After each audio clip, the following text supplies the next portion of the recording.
السلام علیکم ورحمۃ اللہ وبرکاتہ۔ کیا حال ہے پیارے بچوں؟ ہمارا آج کا ٹاپک ہے روزہ اور نماز۔ یہ تو آپ کو معلوم ہی ہے کہ روزہ اور نماز دونوں بیسک 5 پلرز آف اسلام میں سے ہیں، اور رمضان میں ان دونوں کا بڑا گہرا تعلق ہے۔ رمضان میں 5 وقت کی نماز سے تو ثواب ملتا ہی ہے، لیکن اس کے ساتھ ساتھ ایک بہت خاص نماز پڑھی جاتی ہے، اور وہ ہے تراویح کی نماز۔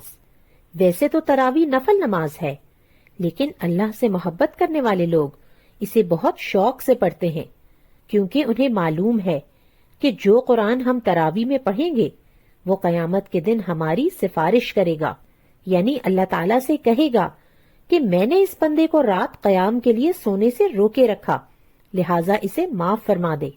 تو اگر ہم بھی چاہتے ہیں کہ قیامت کے دن قرآن ہماری سفارش کرے، تو ہمیں بھی تراویح کی نماز میں قرآن پڑھنا ہوگا۔ اس کے لیے یا تو آپ اپنے امی یا ابو کے ساتھ تراویح کی نماز پڑھنے کے لیے جا سکتے ہیں، اور یا پھر آپ اچھی سی نماز گھر پر پڑھ سکتے ہیں۔ اور اگر آپ پوری نماز نہ بھی پڑھ سکیں تو کوئی بات نہیں، آپ 2 نفل یا 4 نفل بھی پڑھ سکتے ہیں، لیکن آپ جو بھی پڑھیں پوری توجہ کے ساتھ آرام اور سکون سے ٹھہر ٹھہر کر نماز ادا کریں، کیونکہ اس نماز نے قیامت کے دن ہماری سفارش کرنی ہے۔ اور بہت اچھی بات ہو اگر اس نماز میں ہم قرآن کی آیات بدل بدل کر پڑھیں، یعنی صرف چند ہی آیات روز نہ پڑھتے جائیں، بلکہ ہمیں قرآن پاک کی چھوٹی چھوٹی صورتیں یاد ہونی چاہیے تاکہ ہم انہیں اپنی نمازوں میں ادا کریں۔ اور اس کے لیے آپ رمضان کے 30 ڈیز میں 30 آیات یاد کرنے کا ٹارگٹ بھی رکھ سکتے ہیں، یعنی ہر روز 1 آیت یاد کریں اور اس کو اپنی نمازوں میں ریوائز کرتے رہیں۔ پہلے دن آپ 1 آیت یاد کریں گے، جیسے جیسے آیات بڑھتی جائیں آپ ان آیات کو اپنی نمازوں میں ریوائز کرتے رہیں۔ اس طرح آپ کی آیات بھی پکی ہو جائیں گی اور آپ کا نماز میں زیادہ دل لگے گا، اور اس طرح قرآن پاک کو یاد کرنے اور پڑھنے کا ثواب بھی ملے گا۔ بچوں، نماز اللہ تعالیٰ سے ایک ملاقات ہوتی ہے، اس لیے اسے بڑے شوق اور محبت سے ادا کرنا چاہیے۔ یہ بتائیے کہ جب آپ کا کوئی دوست آپ سے ملنے آتا ہے تو کیا وہ وقت آپ کو مشکل لگتا ہے؟ یا پھر اگر ساری کزنز ایک جگہ جمع ہوں اور باتیں کر رہے ہوں تو کیا آپ بور ہو جاتے ہیں؟ بالکل بھی نہیں، وہ وقت تو دل کرتا ہے کہ ختم ہی نہ ہو۔ تو پھر یہ اللہ تعالیٰ سے ہماری کیسی دوستی ہے کہ ہمیں چھوٹی سی نماز پڑھنا بھی مشکل لگتا ہے؟ آپ نے یقیناً سن رکھا ہوگا، نماز مومن کی معراج ہے۔ آپ کو معلوم ہے نا کہ اللہ تعالیٰ نے نبی صلی اللہ علیہ وسلم کو معراج کے سفر پر بلایا تھا، جس میں آپ صلی اللہ علیہ وسلم نے زمین و آسمان کی سیر کی تھی، جنت اور جہنم کو دیکھا تھا، اور پھر آپ صلی اللہ علیہ وسلم سدرۃ المنتہا تک تشریف لے گئے تھے، جہاں آپ نے اللہ سبحانہ و تعالیٰ سے ڈائریکٹ کلام کیا تھا۔ صرف 2 ہی نبی ایسے ہیں جنہوں نے آج تک اللہ سبحانہ و تعالیٰ سے ڈائریکٹ کلام کیا، کیونکہ اللہ تعالیٰ انبیاء سے فرشتوں کے ذریعے بات کرتے ہیں، لیکن 2 نبی حضرت موسیٰ علیہ السلام اور ہمارے پیارے نبی حضرت محمد صلی اللہ علیہ وسلم سے اللہ تعالیٰ نے ڈائریکٹ کلام کیا۔ اس سفر کو معراج کا سفر کہتے ہیں۔ پیارے بچوں، مومن کی معراج کیا ہے؟ نماز۔ یعنی اگر ایک مومن چاہتا ہے، اگر ایک مسلمان چاہتا ہے کہ وہ اللہ تعالیٰ سے ملاقات کرے تو اس کو نماز پڑھنی چاہیے۔ تو بچوں، کیا ہمیں نہیں چاہیے کہ ہم اس ملاقات کے لیے بہت شوق سے آئیں؟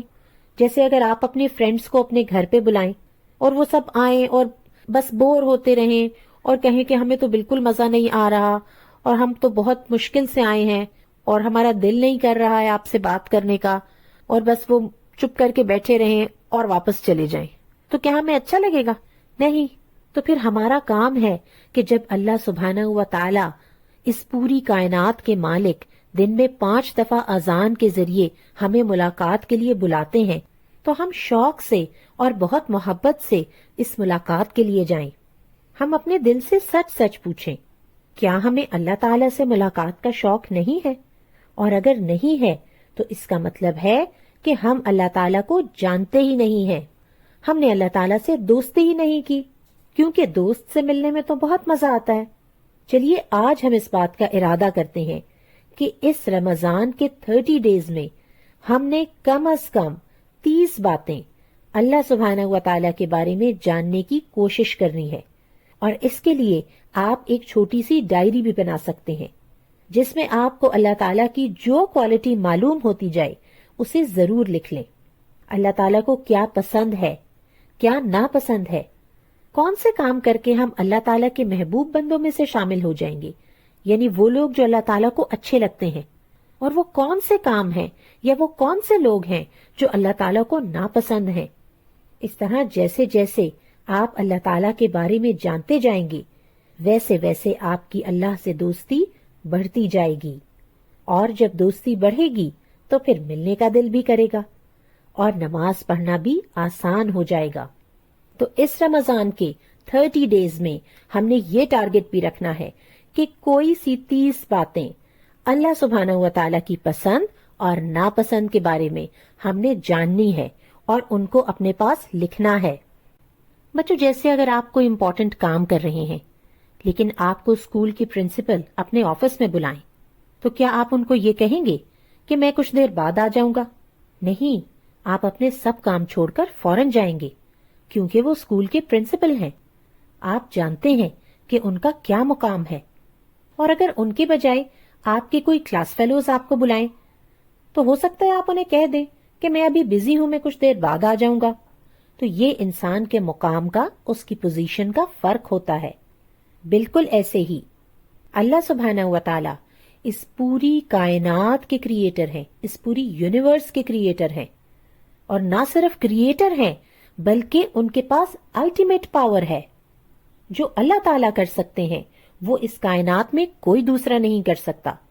تو اگر اللہ تعالیٰ ہمیں ملاقات کے لیے بلائیں، ملنے کے لیے بلائیں، نماز کے لیے بلائیں، تو کیا ہمیں نہیں جانا چاہیے؟ ہمیں اپنے سب کام چھوڑ کر فوراً جانا چاہیے، اور بہت خوشی سے جانا چاہیے۔ تو انشاءاللہ اس رمضان میں ہم نے کوشش کرنی ہے کہ ہم اللہ تعالیٰ کے بارے میں زیادہ باتیں جان سکیں اور اپنی نمازوں کو امپروو کر سکیں۔ ڈیلی ایک آیت یاد کر کے ہم 30 آیاز میمورائزیشن کا ٹارگٹ پورا کریں، اور 30 باتیں اللہ سبحانہ و تعالیٰ کے بارے میں جانیں۔